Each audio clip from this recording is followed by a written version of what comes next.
రాజస్థాన్లో ఒక అతి భారీ అగ్ని ప్రమాదం జరిగింది. రేపు ప్రధాని నరేంద్ర మోదీ గారి చేతుల మీదుగా ప్రారంభం కావాల్సినటువంటి ఒక ఆయిల్ రిఫైనరీ పూర్తిగా మంటల్లో చిక్కుకుపోయింది. అది ఎప్పటికి అదుపులోకి వస్తుందో చూడాలి. కొన్ని పదుల సంఖ్యలో ఫైర్ ఇంజన్లు కంట్రోల్ చేస్తూ ఉన్నాయి. రాజస్థాన్లోని బలోత్రాలోని పచ్పద్రాలో అది దేశపు తొలి గ్రీన్ఫీల్డ్ సమీకృత రిఫైనరీ పెట్రోకెమికల్ కాంప్లెక్స్. అది వాస్తవానికి 2013లో కాంగ్రెస్ ప్రభుత్వం ఉన్నప్పుడు దాన్ని శంకుస్థాపన జరిగింది. 14లో నరేంద్ర మోదీ గారు అధికారంలోకి వచ్చిన తర్వాత దాన్ని పక్కన పెట్టేశారు.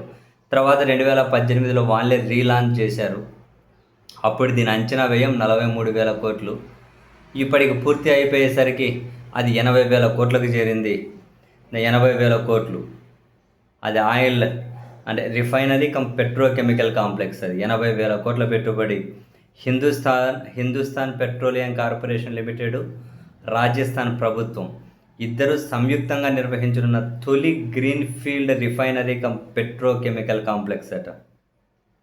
ఇందులో క్రూడ్ ఆయిల్ను రిఫైన్ చేయడమే కాకుండా పెట్రోకెమికల్ ఉత్పత్తులు కూడా జారీ కానున్నాయట. ఈ ప్రాజెక్టు మొత్తం వార్షిక సామర్థ్యం 9 మిలియన్ మెట్రిక్ టన్నులట.